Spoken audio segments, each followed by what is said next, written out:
welcome to the Akash Sir Institute, and today we are going to discuss about exercise 8.1. And yesterday we read basic informations of trigonometry. Clear? जिसमें हमने उतने basic फार्मूले देख लिए थे जो हमें एक्सरसाइज 8.1 के लिए नीडेड थे. क्लियर?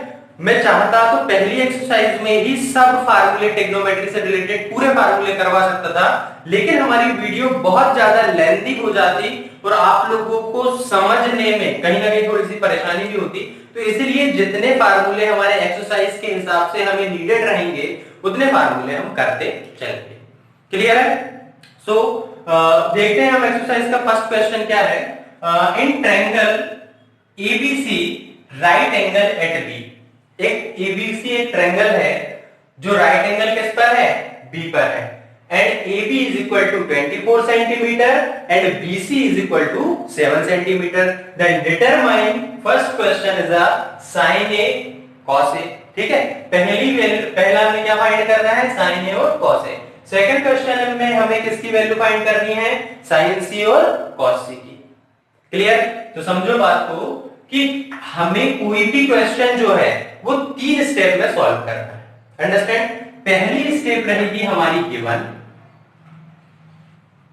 ठीक है, जिस तरह से मैं सॉल्व कर रहा हूं आपको बिल्कुल उसी तरह से सॉल्व करना है. मैं जहां ब्लैक पेन का यूज करूंगा आपको वही ब्लैक पेन यूज करना है, जहां मैं ब्लू पेन यूज करूंगा वही ब्लू पेन यूज करना है. अंडरस्टैंड? गिवन में क्या लिखना है? गिवन क्या क्या हमें गिवन है? तो पहली चीज तो हमें गिवन है ट्रायंगल एबीसी.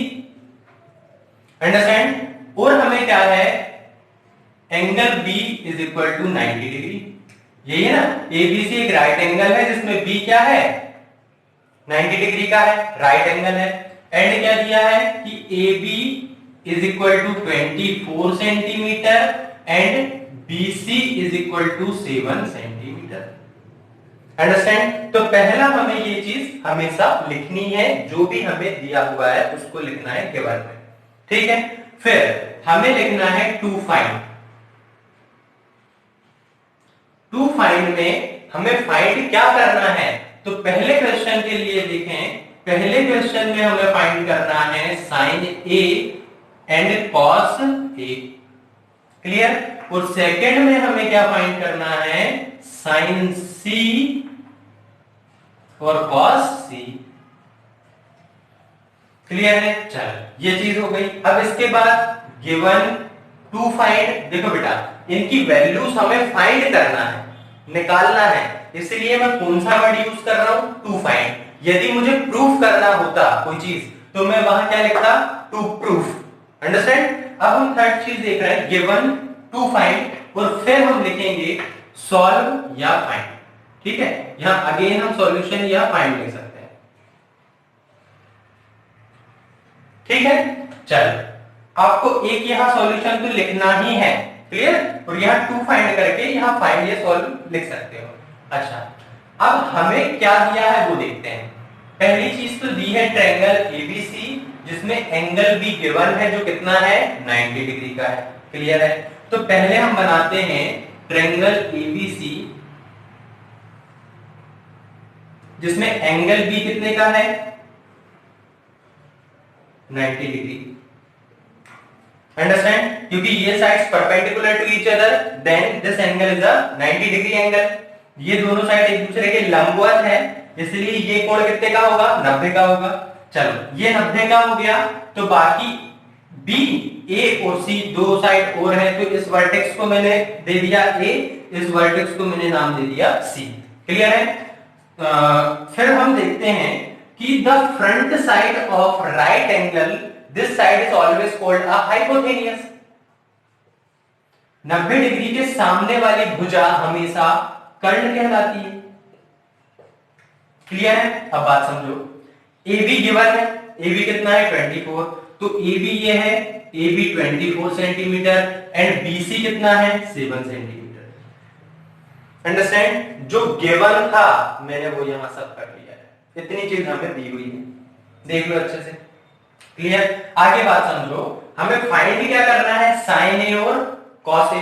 तो सबसे पहले आप क्वेश्चन को उतारोगे और क्वेश्चन में हम देखेंगे कि हमें क्या क्या गिवन है। पहली चीज तो हमें ये साइड गिवन है, ये साइड गिवन है, ये साइड हमें गिवन नहीं है। क्लियर? तो हम सबसे पहले कौन सी साइड निकाल लें? हाइपोथेनियस। हाइपोथेनियस काहे से निकलेगी? मैंने बताया था आपको बाय पाइथागोरस थ्योरम। तो हम यूज करेंगे by Pythagoras theorem. Understand? Pythagoras theorem क्या होती है आपकी कि हाइपोथेनियस का square is always equal to the sum of perpendicular square plus base square. Hypotenuse का square is always equal to the sum of perpendicular square plus base का square. कर्ण का वर्ग हमेशा लंब के वर्ग धन आधार के वर्ग के बराबर होता है। यही क्या है? पाइथागोरस थ्योरम है।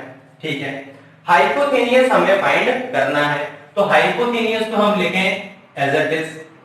Understand? What is the value of perpendicular? तो कुछ भी हम मान लें, ठीक है। P ये मान लिया हमने, P कितना है हमारा? 24 का स्क्वायर। बेस ये मान लिया हमने, जो कितना है? 7, तो 7 का स्क्वायर। चलो, हाइपोथेनियस का स्क्वायर, 24 का स्क्वायर कैसे निकालेंगे? देखो बेटा, 24 का स्क्वायर निकालने की कई सारी मेथड्स मैंने मेरी प्रीवियस वीडियो लेक्चर में बताया है। एक लेक्चर है मेरा स्क्वायर निकालने की मेथड, ठीक है, वो उसकी लिंक मैं आपको डिस्क्रिप्शन में दे दूंगा, वहां जाकर के आप उसको स्टडी कर सकते हो। क्लियर? वो शॉर्ट मेथड है स्क्वायर निकालने की। अंडरस्टैंड? तो यहां हम देख रहे हैं, ये हो जाएगा हमारा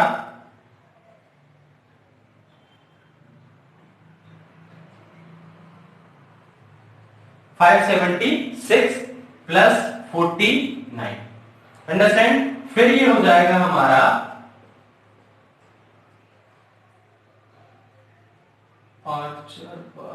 625, 625।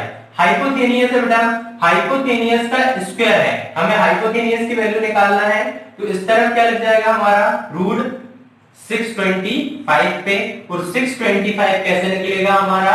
625 निकलेगा 25 एज ए 25, मतलब कितना बाहर आया? 25। तो what is the value of hypotenuse? Hypotenuse is 25। तो हाइपोथेनियस अब यहां हमारा क्या हो गया है? 25। बस इन क्वेश्चनों में सबसे पहले हमें यही करना है कि यदि हमें दो साइड गिवन है तो सबसे पहले हमें तीसरी साइड फाइंड कर लेना है। क्लियर? ये हमने तीसरी साइड फाइंड कर ली, किससे? बाय पाइथागोरस थ्योरम से। अंडरस्टैंड? अब हम देख रहे हैं कि हमें निकालना क्या है। तो पहली चीज है हमारी साइन ए एंड कॉस ए। ठीक है बेटा, चल बेसिक चीज आप जानते हो, मैंने कल बताया था कि हिंदी मीडियम वालों को बताया था ला आल बटे का आ, और इंग्लिश मीडियम वालों के लिए बताया था मैंने P B P H B. ठीक है, पंडित भद्री प्रसाद करके और हर जो भी भोले जो भी है उस तरह से आप इसको याद कर सकते हो, आप सभी जानते हो जहां तक है।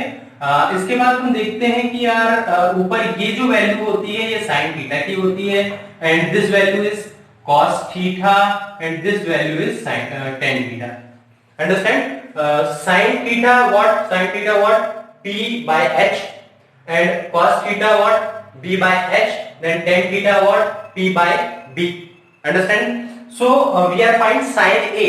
sin a की वैल्यू क्या होती है? तो हम देखते हैं कि sin a means perpendicular upon hypotenuse, लंब बटे कर्ण, तो perpendicular upon hypotenuse, लंब बटे कर्ण। क्लियर? ध्यान से सुनना बेटा, इनकी वैल्यूज जब आपको निकालना हो तो सबसे पहले आपको क्या करना है? सबसे पहले आपको यहां देखना है कि यहां क्या बना है। यहां ए है, क्या है? ए, मतलब कि इस ट्रायंगल में, राइट एंगल ट्रायंगल में ए एंगल कंसीडर किया गया है। Understand? This is another angle, मैंने कल डिस्कस किया था। इसके फ्रंट की side always called a perpendicular, इसके सामने की भुजा हमेशा कहलाती है लंब। क्लियर? तो अब ए के लिए हमारा लंब क्या है, ये है जो कितना है 7, और हाइपोटेनियस हमेशा 25 ही रहेगा। नहीं समझ आई तो ध्यान से सुनो। ये एंगल था ए के सामने वाली क्या होगी, लंब, जिसको हम बोलते हैं परपेंडिकुलर। जब ये लंब है तो भाई ये क्या होगा, आधार है। कर्ण तो हमेशा कर्ण ही रहेगा, वो कभी बदलता ही नहीं है। तो ठीक है, साइन ए की वैल्यू क्या थी, p/h। तो p मतलब लंब, लंब इसके सामने वाली लंब थी तो ये लंब लिख दिया, h मतलब कर्ण, तो ये कर्ण था, कर्ण कितना है 25। अंडरस्टैंड? चलो सेकंड वैल्यू और देख ले रहे हैं किसकी, cos a की। तो cos a, what is the value of cos a, cos theta b/h, b/h, b is the base मतलब आधार, एंड ये होता है कर्ण। ठीक है, तो बेस कितना है, अब बात सुनो, यही एक ही बात हो रही है, मतलब ये हो गया लंब, क्लियर, ये हो गया आधार। तो बेस कितना है 24 एंड हाइपोटेनियस इज 25। अंडरस्टैंड? चलो next question is sine C and cos C. Clear है? तो साइन सी और कॉस सी, पहली चीज हम देख रहे हैं कि साइन सी की वैल्यू क्या होगी, तो समझो बात, साइन सी, तो सी हो चाहे कुछ हो, साइन की एक्चुअल वैल्यू यही होती है p/h, मतलब लंब बटे कर्ण। क्लियर? अब लेकिन यहां क्या है, सी, आपको किसको देखना है कि सी कहां है, तो सी समझो ये है सी। क्लियर? अब ये है सी, ये है सी, तो सी एंगल के लिए ये फ्रंट की साइड क्या हो जाएगी, परपेंडिकुलर। क्या हो जाएगी, परपेंडिकुलर, जिसको हम बोलेंगे लंब। क्लियर? और ये जब लंब है तो बची साइड कौन सी हो जाएगी, आधार, जिसको हम क्या बोलेंगे, बेस। अंडरस्टैंड? चलो बात समझो। साइन सी लंब बटे कर्ण मतलब p/h, तो लंब कितना है भाई 24, कर्ण कितना है 25। क्लियर? साइन सी समझो,